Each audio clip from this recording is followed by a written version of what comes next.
I'm getting ready to rent the lower part of the house out because now it's essentially a duplex. And these older rooms, I'm gonna paint them. I should be tearing this all out. I'm gonna be honest with you. I should be tearing this all out because I need to do new wiring and the plaster's cracking and everything. But we've lived this way for 10 years, and so this will be good enough for tenants. And if not, they can move on and pay thousands of dollars more to find somewhere else if it's not good enough for them. But what I'm showing today is I'm showing how I'm patching these holes up. Now, there's probably many more videos to patch the holes, but I'm going to show you one way that I learned how to do it, and I haven't showed patching holes on my channel before. So the bottom hole is just, of course, really straightforward. I had my stud right here, but I didn't have anything right here, so I screwed on a piece of wood right there, and I screwed on a piece of wood right there through the plaster, okay, so that I'm ready to mud over this one. Easy. But this one up here, now it's like, how do I get little pieces of wood right in there to screw that? Okay, so what I'm going to show you today is what they showed me years and years ago before there was no internet when I was a boy. They showed me how to do a patch like this, okay? So then this will fit right in there, and then I'll just mud around that, and I'm going to show that, okay? But let me show you how I cut this piece. So I just figured out how big that was. And then I cut this like this, right? You cut it bigger, then you just peel off the paper. Just be careful, peel off the paper. It's not going to come off really clean, but you just need that paper there. And then you mud around that, okay? So I'm going to show you right now, and I'm going to put some more tape on it. And my mud right here, it's just the all-purpose joint compound, and I don't mix any water in it right now because I want it to be as stiff as possible so all that glue holds it together. And I'm not using the lightweight right now. I'm just using the all-purpose, $12 or $13 a box from Home Depot. That's just what I'm using, okay? So let me show you how I mud this in, and you see if you like this, and you can do this at your house. And up here, it doesn't have to be very strong. I wouldn't put this behind a doorknob or something where it's just going to get blasted through, but nobody's ever going to be blasting their fist through right here, so I'm fine doing it this way. Now down below, like I showed you earlier, that does have the wood there, so if somebody comes and pushes on that, it's not like it's going to be breaking through there, okay? So let's see how I mud this one in. See if I can get the camera right there. Okay, hopefully that holds well enough.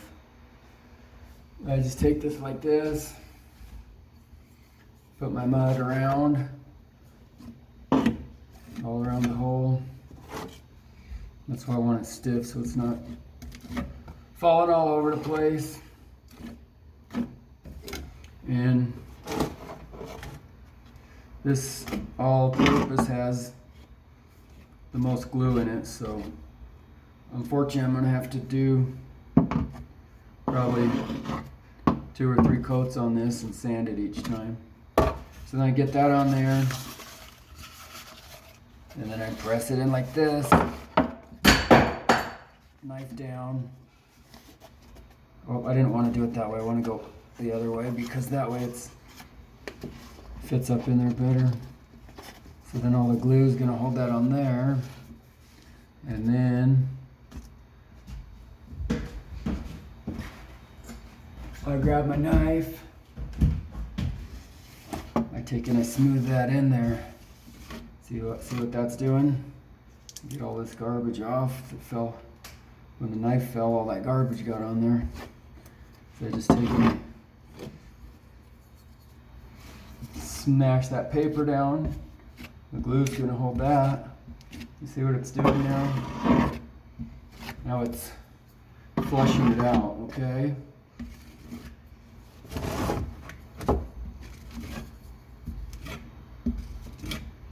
And then I'm going to take some more mud right here. I'm going want to take some more mud and get all the way around there.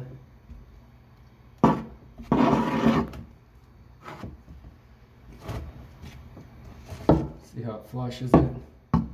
And then I've already cut these little strips of tape and put them in.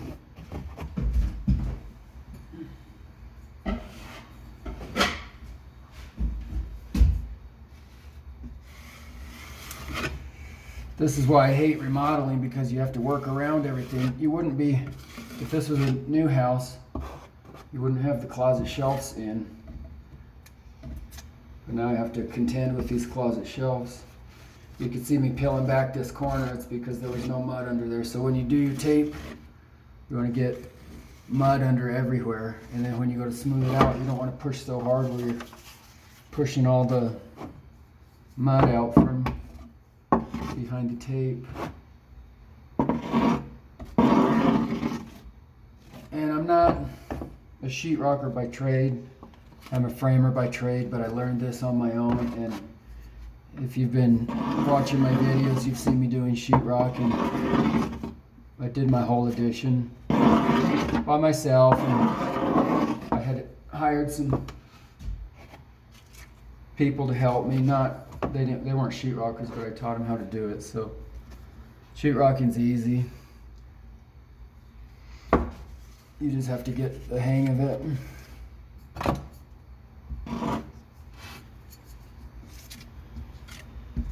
And you can save yourself a lot of money by doing your own sheetrock. That's why I do mine. I don't want to pay somebody to do a worse job than I could do. I'm not saying I'm the best sheetrocker in the world, but for the amount of money I can afford to pay somebody, I don't know that I get very high quality work. Then I take this piece, and I should put the mud under the tape so it'll stick right here. See that? And get the mud everywhere. And this is all going to shrink on me because that's what this does. So later I'll have to come back after it's dry, and I'll have to sand everything and put more mud on. But then I can take the mud as far out as I want on the wall and blend this in as much as possible.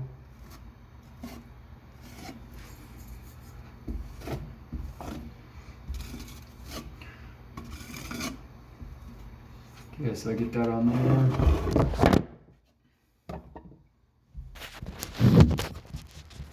Sorry about that. Sometimes that happens when you don't have a cameraman.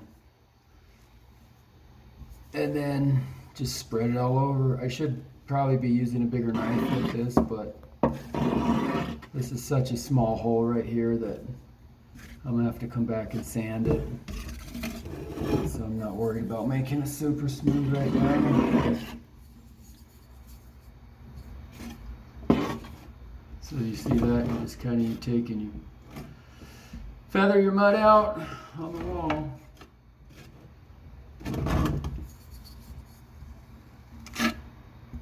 All right, let me get a bigger knife on there just to show you what the bigger knife does.